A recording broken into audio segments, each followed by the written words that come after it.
Hello everybody and welcome to TRAX, the official Avenged Sevenfold podcast. I am your host Bees and of course we are here to talk all things Life is But a Dream. The album is out now far and wide wherever you stream your music. I'm sure you've lived it, you've breathed it, you've had to beat an internet troll to death with his own shoes about it because they've listened to it once and it's flown completely over their head. We've lived the same experience. It's out, and so is all of the new merch for the record. Go and check that out at a7xworld.com. Joining us on today's special episode is two short-ish interviews about all things Life is But a Dream. Matt is going to be here very soon, and Joe Barresi, producer of the record, evil Joe Barresi no less, also going to be joining us on today's TRAX. Go and check out the other episodes we've done about Life is But a Dream. We spoke to Wes Lang, who's the man behind the art that you'll have seen all over Life is But a Dream. The package, if you've got a vinyl copy of the record, the art is absolutely spectacular at that size. He also did the art for the tour merch that you can see, or some of the art for the tour merch. So all things Wes Lang is on that episode. We also spoke to Chris Hopewell, the visionary director who made the video for Nobody and also did the stage. And our usual thing on TRAX, we delve into the back catalogue of Avenged Sevenfold, one song at a time, and tell you the stories, the songwriting, loads of exclusive things that you won't have heard before. And then on all things Life is But a Dream, we have already discussed Nobody. Go and check that out. There is an upcoming episode of TRAX about the tour, because of course the tour has started. The lads are on the road. I spoke to some of you in the queue at the Forum in Inglewood, the big LA kickoff of the Life is But a Dream tour. I know they did some festivals, but this was the full production. We spoke about the VIP experiences. We're going to talk to the guys about being back on the road and bringing the Life is But a Dream songs to life. That is on an episode coming up. But right here, right now, that is enough from me. I've been Bees. He is about to be Mr. M Shadows, talking all things Life is But a Dream. Joe Barresi coming up after this. Can't you see? Life is but a dream anyway. So the dynamic with Joe is so cool because he's always open to hearing new artists, crazy things that we're showing him. But he is such a gearhead, like amps, plugins, compressors, doublers, tape machines, like all these, like imagine like this mad scientist sort of room. And the guy, I know he does this when we're not there. He's fixing things. He's trying things out. He's constantly exploring new sounds and new ways to do it and authentic ways to do it. And I think, so when we bring him crazy ideas, he's always like, well, try doing that, but through 25 different ways, right? Whether it's a microphone that he got from Toys R Us with a red cup around it, which we did use on the record, with a thing called the pig nose, to a CB radio that's going through a certain compressor, through a tape machine, but he's got all these sorts of things. So when you think about like this new school approach that we're going for, but also this sort of authentic, do it for real, do it like get the real instruments, he's always kind of adding a twist to it. I think you hear it in all the records that he does. There's always like these sounds and tones or manipulations that you're kind of like, well, how did you do that? But he rarely, very rarely goes to Pro Tools to kind of manipulate. It's always really done with a pedal or some sort of gear. So he's a perfect guy for us because what we had to do on our side is say, okay, we think we know what we want, but Joe's going to go down a rabbit hole and let's let him do that. Because even if it's like 3 times out of 10, you will stumble upon something that if you didn't take the time to try it, you never would have found. And we find that extremely valuable. It's kind of this weird relationship where, yeah, we're pushing the limits, but he's also just a master in tones and finding, but he also doesn't take things too seriously. Like we just throw something on the record and it doesn't really matter what it is as long as it sounds cool, and it's not like overthought. It's funny when we do TRAX and we talk about like the dynamics of songwriting and things like that. one of the things that I think perhaps gets lost is like it feels like the studio vibe on this record was fun. Yeah, we got back to a lot of the silliness and laughing, and people will hear the record, and there's a certain point where it goes over the edge of just, you can't take this too seriously, right? And it's got to be fun. You got to want to be there. And Joe is one of those guys that he's there hours before you are, and he's there hours after you are.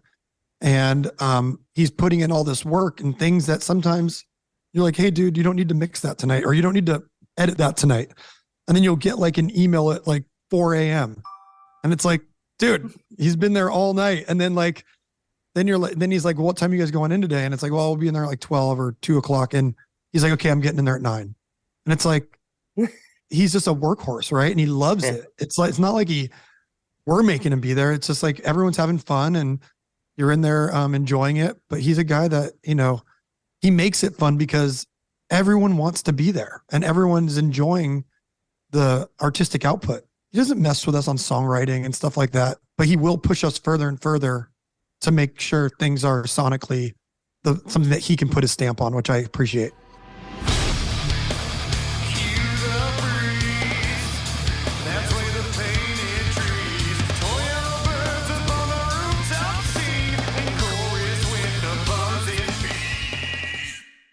Yeah, it feels like the mad scientist side of Joe is particularly useful on a record like Life is But a Dream, because it feels like there's a lot of capturing moods and ideas with songs as opposed to just like, here's the riff Brian wrote.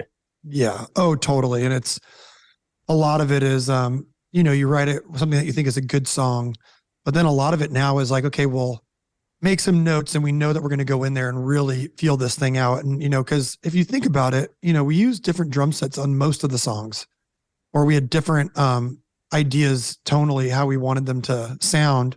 But when we're demoing them, we're just using one of those electric drum kits and everything sounds the same. So at some point you go in there and go, okay, well, easier. We want like a modern Zeppelin. We want it like to have this, but almost like this reverse sucking like feel on the kick drum, and we want all these, but you got to go in there and you got to like nail that, but you have no reference, and you got to know that you're not going to sample these things out, and you got to get the right thing. So you want someone like Joe in there that is literally going to tweak those drums, but also be able to make a decision, because there are producers that will take a week to get a drum tone, and they can't like decide on it, and it becomes this sort of tug and pull. Joe will make a decision and he'll go, that's it. That's good. And we'll just go.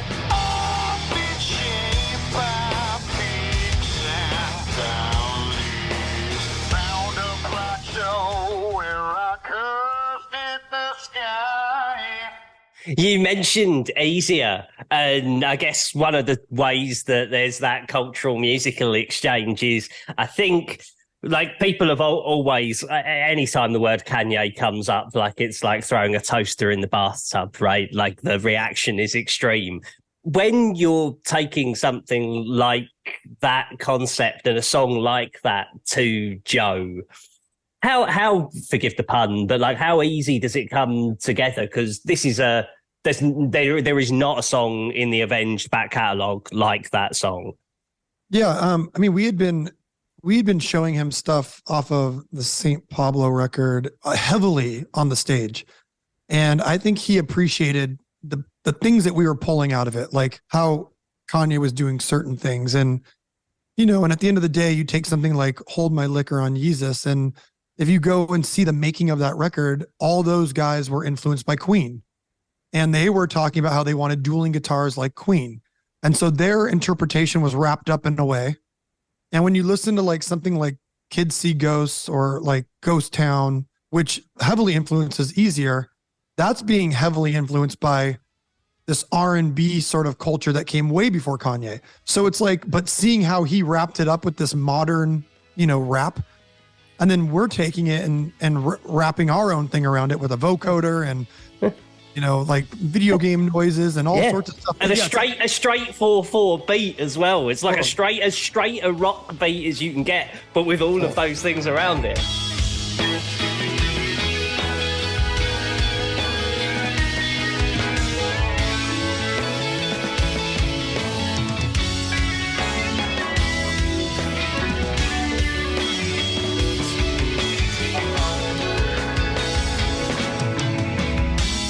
Kanye is a perfect example of taking a million things and making it his own. And I feel like that's what we want to be, as a master of our own craft, of taking a million things and making it our own. But someone like that, the influence is there because he does it in a way that is so tasteful always to us. And so I think Joe appreciates that, like where you add the 808s or where you add the low end or where you add like the bizarre different vocal change or this or that. And so when you bring it to Joe, he's not looking at it as anything other than sonically he's hearing things that we're hearing, and he's going, okay, like I see what we're trying to do. And then we'll like kind of pull it apart and go like, well, why does that hit so hard? Or why does that hit so hard? And we'll start kind of going through like 808 warfare and like trying to make our own 808s and manipulating them so that we can kind of match tones with big hip hop records. Well, why do rock 808s not hit as hard? Well, we kind of take their libraries and see what they're doing. Whenever you give Joe a challenge like that, I think he's more interested in not where it came from, but more, it's a challenge. Like, what are they doing here? And I think they had sick drums on Kids See Ghosts. And it's funny because I was actually talking to Pete Wentz about this, or I was in a meeting that Pete Wentz was in, and we were talking about, should Kids See Ghosts be nominated for a rock Grammy? And Pete Wentz said he talked to Kid Cudi, and he's like, Kid Cudi was saying that was them trying to be Led Zeppelin. So that was their interpretation of Led Zeppelin drums. Yeah. And we all have interpretations of a Led Zeppelin drum. So the further you dig deep into this stuff, everyone's kind of borrowing from each other and trying to put their own spin on, what the people that came before us did, but you twist it in this modern way. And hopefully we did that with Easier. But I think that's where those guys were coming from. Queen and Led Zeppelin are an influence on these hip hop records. Yeah, absolutely. Like if you didn't hear, it's so funny. There was a weekend in London where the Friday I saw Black Sabbath.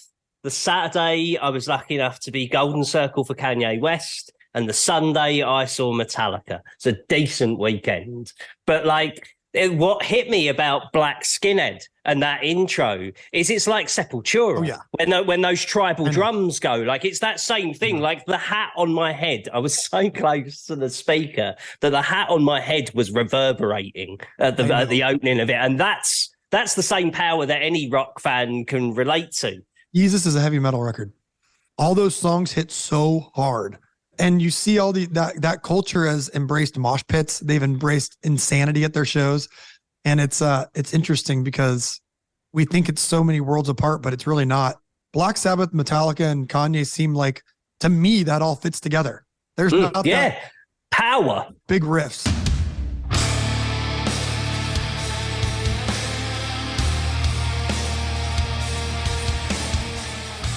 I have to talk about the 4-part song that ends the record, but I kind of don't really know where to start with it because so much happens within it.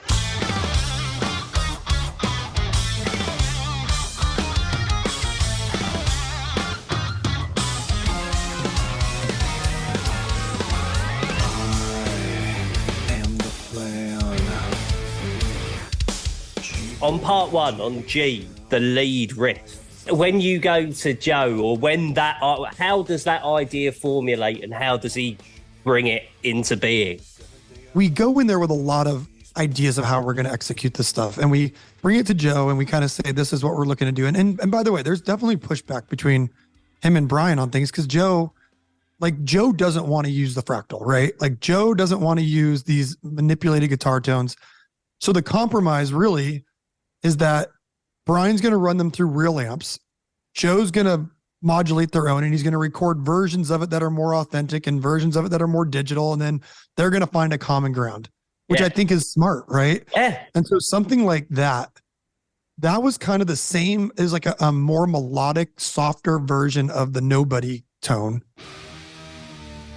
with a little more, I guess, air being pushed through the amp, a little more of that Kids See Ghosts feel like from Easier, but also having like this bizarre digital effect that we felt very modern Zappa. And then we just, we started digging into like, what's this song about? And G is about, this God character, the original G.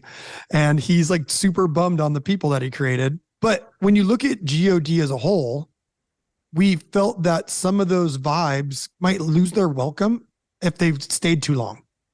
So the idea was taken from Sicko Mode by Travis Scott, where it's like 3 songs in one, where as soon as you think the song's going to start, Drake has this line, and then all of a sudden it kicks into something else, right? Yeah. And we wanted to do that, but more dramatically, where it was like 70s rock Zappa, Stevie Wonder-esque, and then it jumps into like more Stevie, but Daft Punk-esque, and then it gets into like the Sinatra feel, but drastic feelings of shifting, but never letting anything overstay its welcome, right? Yeah. And that was the idea of like these kind of, I guess, bite-sized versions of songs that we've never done.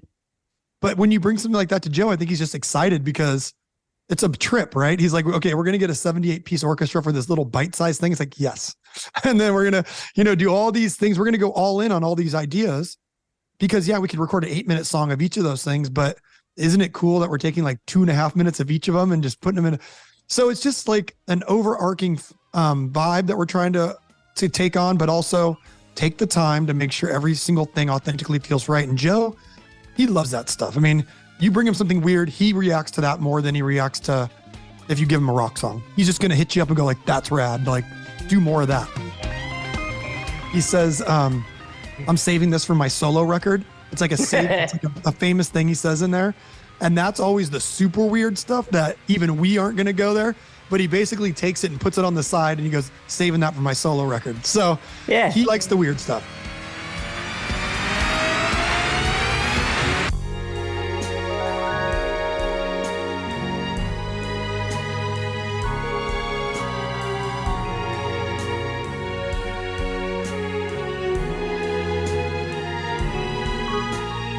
The song Death, Matt, to write a song like that and to include a song like that on an Avenged record is one of my favourite things about your band, is how fearless you are. And to attempt it is one thing, but to pull it off to the standard that song is fucking magic. When you have the ambition to write a song like that, how does it differ to anything else? Because again, this is something so different to anything we've heard from you before. A lot of times I think things fall into place and they're not so easily planned. I think we had a lot of tidbits and things that weren't going to make songs. I know O was a perfect example of that. And it was longer, right? It was like, it may have been a part of Cosmic or it may have been a part of something else. And I know that we wanted to so I'm taking you way back. I know we wanted to do you're searching for things that inspire you. And we were listening to a lot of Zappa and we were like, maybe a Zappa-esque song. And they're like, it just gets a little proggy and little down that rabbit hole. And then on the other side, we had this beautiful acoustic song, which was Death. But then one day, so we have all these ideas floating, but none of them are an idea for one song yet, right? They're all just you're kind of always searching for how does this going to happen? And one day we were in Palm Desert with the families and we put on The Wizard of Oz for the kids. And all the adults were watching it, me and Brian and our families. And we were like, Wizard of Oz, like this music's beautiful and it's so like colorful and eccentric. And we're like, what if we turned D, at the time was not called D or Death, it was just an acoustic song.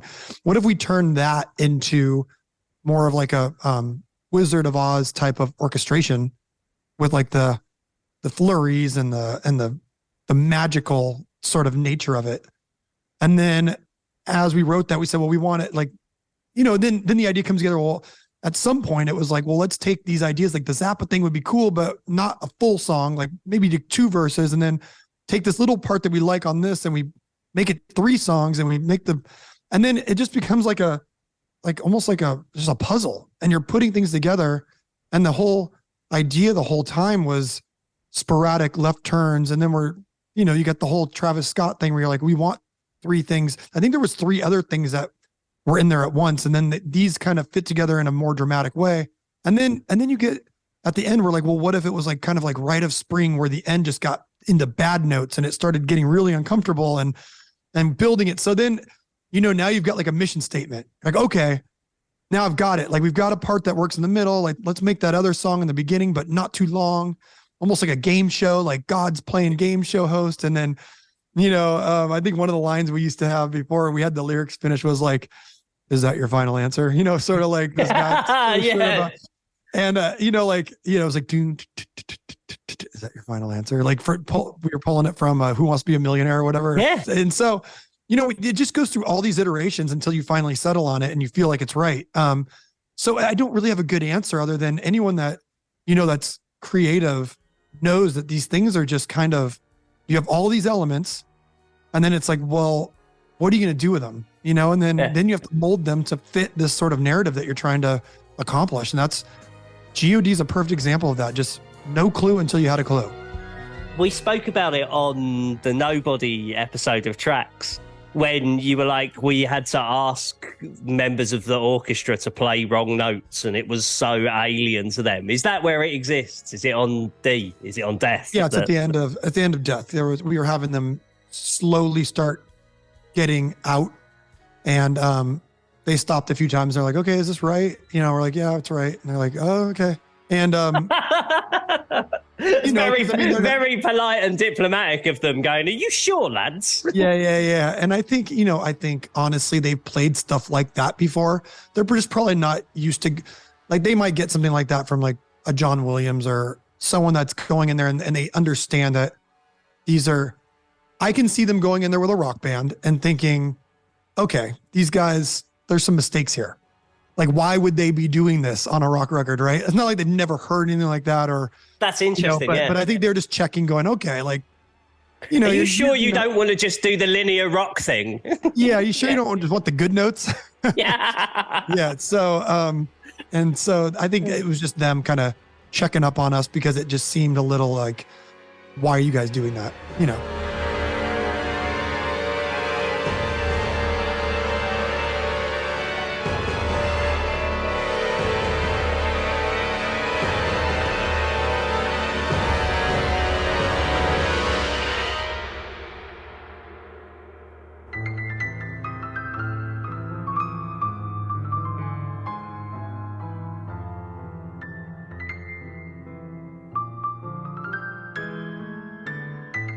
The title track was the main thing I took away on the first listen. It was like, I cannot believe that the band I saw with fucking Send More Paramedics at the Underworld back on Waking the Fallen, fights outside the Crowbar and all the rest of it have produced one of the most stunningly beautiful bits of orchestral instrumental music that anyone who has ears will hear. Can I ask you about the journey to that? Because I know that this was a big thing for Brian in particular. Yeah, it was super simple. Brian wrote it on MIDI when my first son was born, River, 10 years ago. And, it was the first kid we had in our group. And he'd written this song and he sent it to me probably like a year or two later. And I listened to it every night. Like, I loved it. And this was like just like MIDI version, he wrote it on the computer, like moving the notes around. And I just thought it was incredible. And when the idea that the record just started falling off the rails pretty quickly, right? It was like, okay.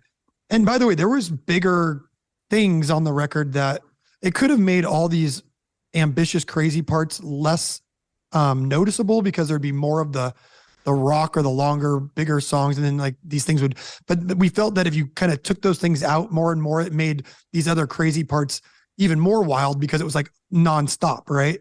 Craziness. And once it started falling off the rails of God was going to end this record, I was like, dude, we should put the song you did for River at the very end of the record. Cause it's like the end of life, purpose, meaninglessness or whatever it is, or your meaning or whatever you want to be. I was like, this reminds me of like that scene in The Shining when Jack's talking to, the ghost of the past inside that bar and everyone's in there and there's like a party dancing but it's like all the murderers and the things that had happened before. And I was like, this feels like end of life. It feels epic. And I think he was like, maybe kind of, let's see. we sent it to Joe. Joe loved it. And then Joe, while we're recording, he's like, hey, you know, it'd be even better is if you learned how to play this and recorded it yourself. And at first it was kind of like laughed off. Like Brian's not a pianist. He's not trained at any of that. But then Brian's like, okay, maybe I'll like take a look at it. And he ended up like waking up every morning for quite a few months. I don't know exactly how long it was. It could have been 6 months, 8 months, could have been a year. And he'd just wake up and start learning parts. And by the end of it, Joe came over to his house and literally mic'd up the piano at his house so he felt comfortable, and he played it. And you know, you can hear his foot in the recording. It's like all real. And it was crazy because it was like, I was so proud of him. And it was weird because it was one of those things where the rest of the band wasn't really privy to it because it's something it was like a family thing. Like, it's like for my kid, and it wasn't something we were like sending the band like, oh, look at this is. But I remember when we decided on the idea and we went in and Andy Wallace was mixing it, and there wasn't much to mix. You just have to kind of just get the compression right and the tones, and it's just a piano track. But I remember Zach sitting there and he's like, I'm so glad we're ending the record like this because not only is the record crazy, but this is a perfect way to end a crazy record by a piano part that goes on way too long. And I was like, that's brilliant. And he's like, no, it's the perfect thing because you're already saying what the fuck, but there's no bigger what the fuck. Because the whole time you're probably sitting there going like, well, when's something going to kick in? Like, what is the point of this? But I think it also stands that when you understand it, it's not a gimmick. It's like, once you understand it, you're like, oh, this is actually really nice. This is cool. I did Chris Jericho's podcast and he was like, so why did you do that at the end? I was like, well, what do you mean? He's like, I mean, just why? I'm like, it's a perfect question. I don't know. I mean, it just felt like the end of life. It felt like the end of a story. And if you play it all together and it starts back into game over, it actually starts back very nicely and kind of has this metaphor for, you know, there is no beginning and there's no end. And so, yeah, it's a long answer, but I loved it. That's the real answer is I loved it.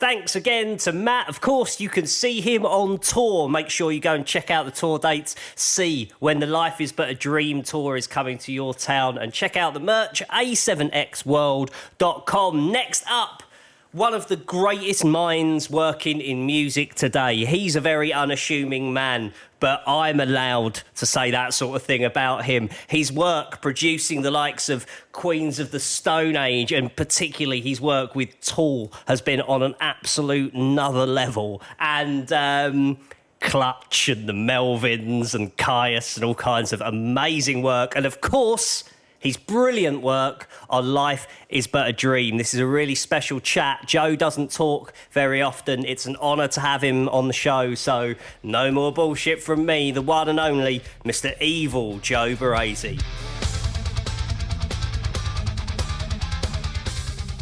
I mean, when people ask me what it's like, I say it's got everything from Frank Zappa to Frank Sinatra. I mean, it really is, it's a insane body of work. If you analyze every little piece of whatever's going on in there, you'll find influences from Judy Garland, Star Trek, Dee Antwoord, Daft Punk, Kanye West. I mean, but it's incredibly musical, and that's, I don't know, you ever listen to bands progress when you listen to, the body of a band's material, whether it be a metal band like Van Halen or Scorpions or whatever. And these guys, they, as you get older, they raise the bar for themselves too. And I mean, the end of the record is a piece that Brian wrote for Matt's kid. I was like, you have to play this, man. And he played it. Kicked his family out one weekend, and my assistant and I drove down there and we set some mics up, and I mean, just that alone blew my mind. The writing of it blew my mind. Yeah. But the playing of it blew my mind also, because Yeah. that dude's an unstoppable musician. I mean, it's funny. Like the show that we put together, we delve into the back catalogue and tell the story of each songs. And something that I was perfectly aware of before starting this project with the band is I think they're far more avant-garde as a musical group than people give them credit for. And like that has been the case up to now, but Life is But a Dream extends that, like hyper extends that. Oh, yeah. 10 records in one.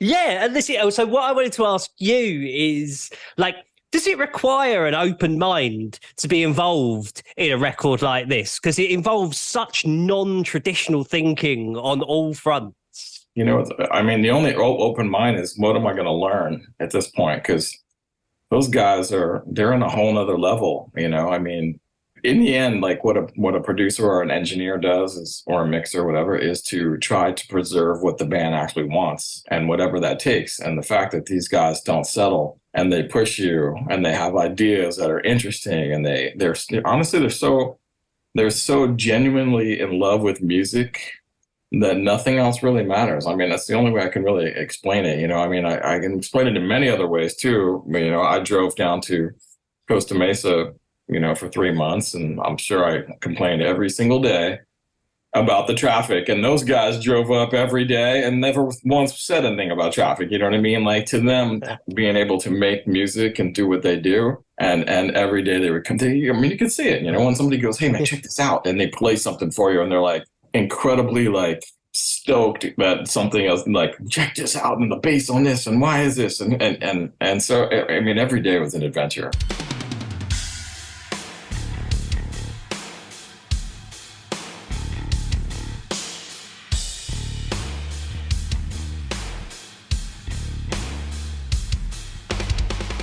In the end, a true artist has to keep themselves happy.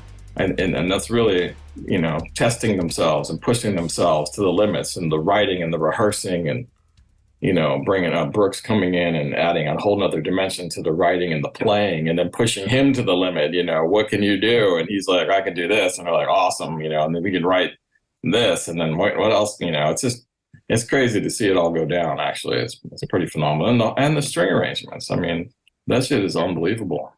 It's wild. Like the episode we just did obviously was on Nobody. And the thing that I think is remarkable about what Brooks does on that song, to be able to keep that groove, to make it keep feeling mechanical and Teutonic, but to play with the fills and those sort of sporadic jazz style fills that he throws in there. Like he's reading the paper. You're just like, you know, he's like sitting there playing, and you're thinking, is this guy like even, you know, is even sweating?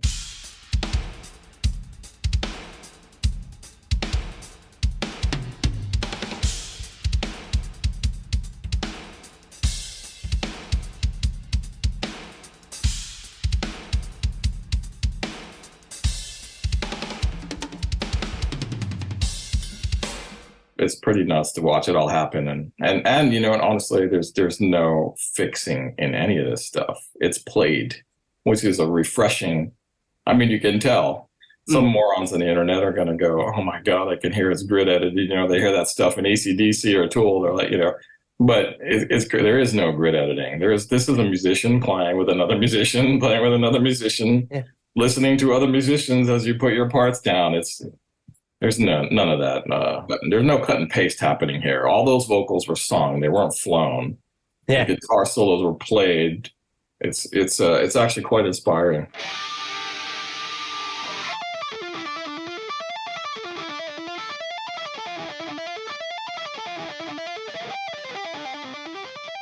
When you mention about it not being computer driven and those kind of things, to people that might not know, what is it about using something that's real and organic and human that matters against, like, there's many different ways to skin a cat, but why does it matter for Avenged? There are elements of stuff where, you know, maybe the viola line isn't possible to be played that way. And that's the one instance where maybe something, you know, there's always the thing, okay, there's some real keyboards on it, but, you know, maybe the software part sounds just as good or better, or this is what we're looking for. So it really is a fusion. But to me, the ability to be able to do it, monetarily is one thing as well. Yeah, yeah. But it's how records were made.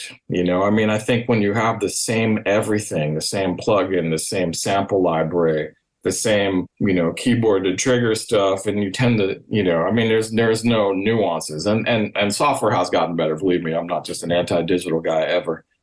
But there's something about human beings interacting with each other and the realness of stuff. There are some digital things on the record, and there's a lot of analog things on the record, and there's a marriage of all of it to me. Just tools in the end, but yeah, the real really kind of preserves the test of time as well. When you hear something that's real, it doesn't date it. It just sounds natural, like an old friend, like your favorite T-shirt or something, And there's something to be said about enjoying it as a body of work too. That's the other thing. I agree. Yeah, this is a body of work. It needs to be listened top to bottom.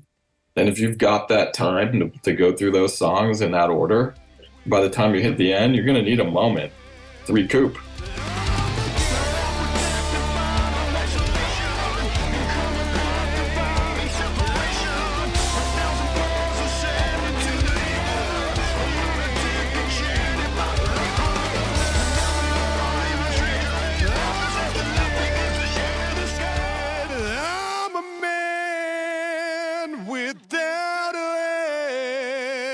When they sent me Nobody before I'd heard the record, and I was literally like, where the fuck do we start with this? I laughed when the marching band kicked in because it was purely just in terms of like the fearlessness of what was possible, and to add to that, like leaning your shoulder into that groove is wild. The guitar sound intro alone. Yeah. I've seen so many the little YouTubies and Instagrammies on how to do it. But the bottom line is it's an ominous note choice, but the sound of it is so forward thinking. Yeah. And Brian, he likes to tweak stuff and he likes to create, and he came up with that at home. We augmented a little bit in the studio, but we could have just used a demo at that point. It was so good.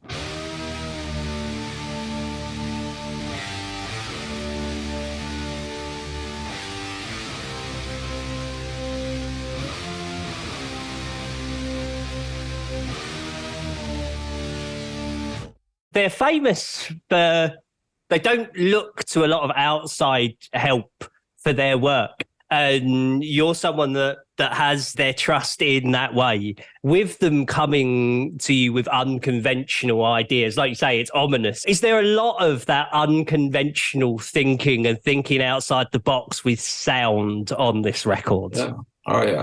And in what ways, like without wanting to like get the magician to tell you tricks, would you say? I'm always willing to disclose everything, but for them, since they do a fair bit of pre-production and writing at home, it's already pretty detailed, using sound in unconventional ways with plugins and things like that, and and programmable guitar stuff. And so then they come to me, and then I'm the old guy. So I think the generation gap between us, they're like, oh, here's a tape machine, and here's how do you get that kind of sound? And then they can obviously get it within a computer, and I just go, well, back in my day, we used to do it like this, and I bring that element to it, and then there's a marriage of the two. So there's stuff on here that's just, there's vocoding, there's talk boxes, there's that inspired me to build a talk box, and that got me to go back further into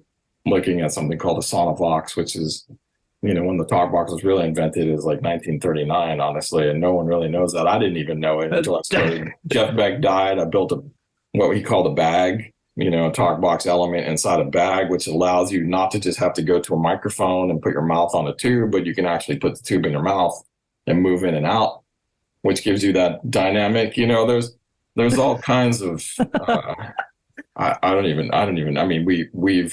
a couple different like odd microphones for Matt to sing through, and the conventionality of singing through a little PA mic and putting a a cup, like a solo cup around it.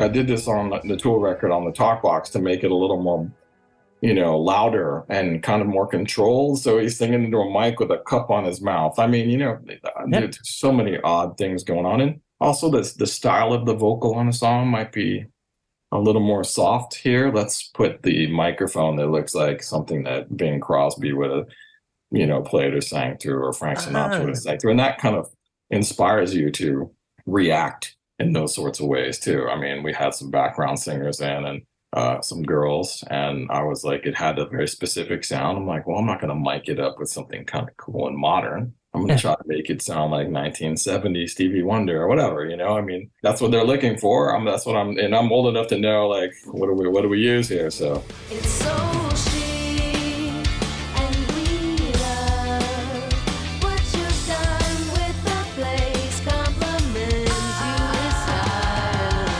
Can't tell me that all I see came from the fabulous one. All about a name that came to me. Explain what it's for bring. Played so hard and oh my Lord, I got a spot at the front of the line. Can't be late for my weekly dance. We're gonna save someone. Pain, it found its way back in until we meet again into that good night. None too far as we chase through the stars beyond forever. I'll follow you.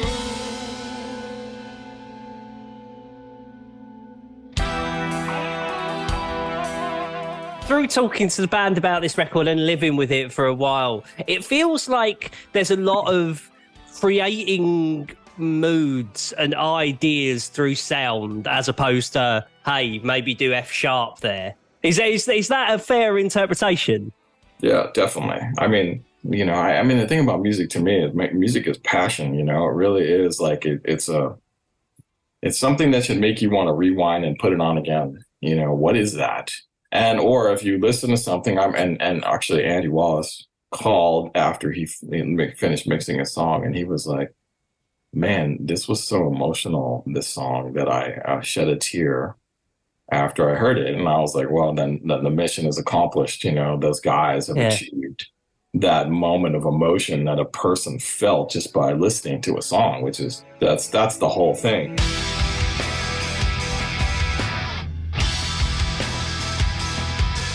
That Kanye influence is sometimes very apparent, and he's very much so on Easier with that kind of vocodery effect. It's funny that it goes into a dime bag groove that kind of fuels the song.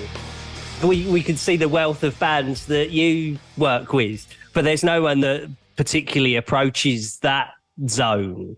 No, I mean, I find it challenging, honestly. I mean, because I don't religiously put Kanye on. I don't put I listened to Daft Punk when it came out. I've listened to a lot of stuff that influences those guys, but there's a lot of stuff that they bring to the table where I'm just like, I never even heard of this band.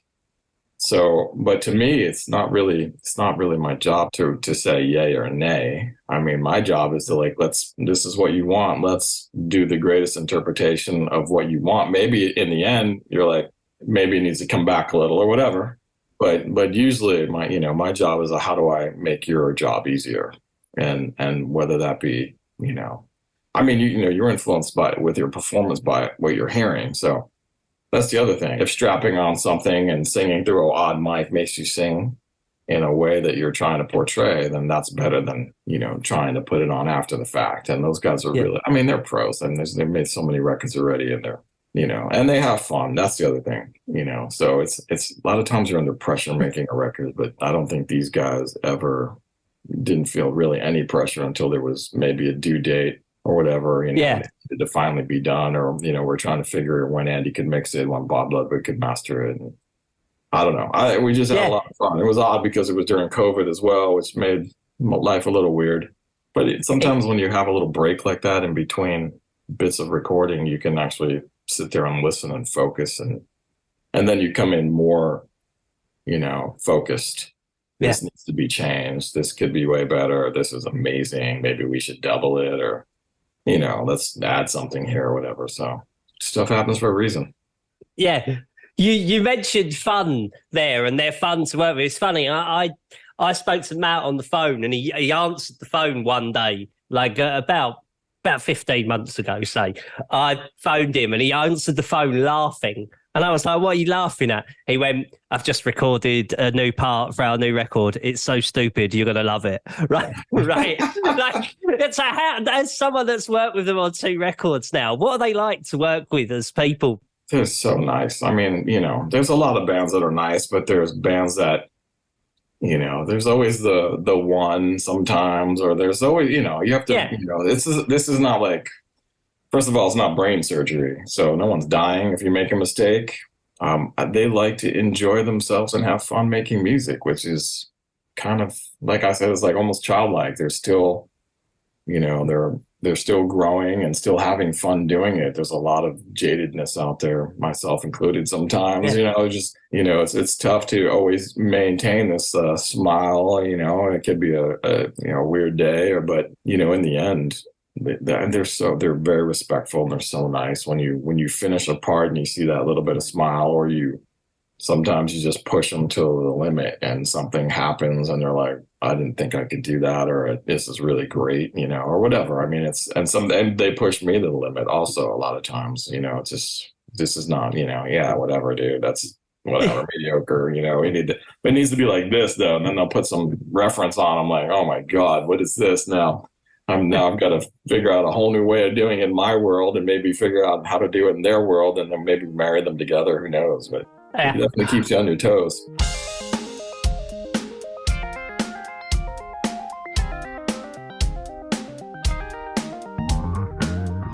Yeah, I don't feel anything makes your point quite as emphatically as the 4-track opus that ends this record, the kind of God into Life Is But a Dream. I have to ask a couple of things. One is that the first part of it has like a riff that feels like it could bring down a skyscraper, and like these weird Satriani freakouts, and there's a bit that kind of conjures a part of what Danny Elfman does on The Simpsons theme music. It is so wild, and that's one part of this 4 parts.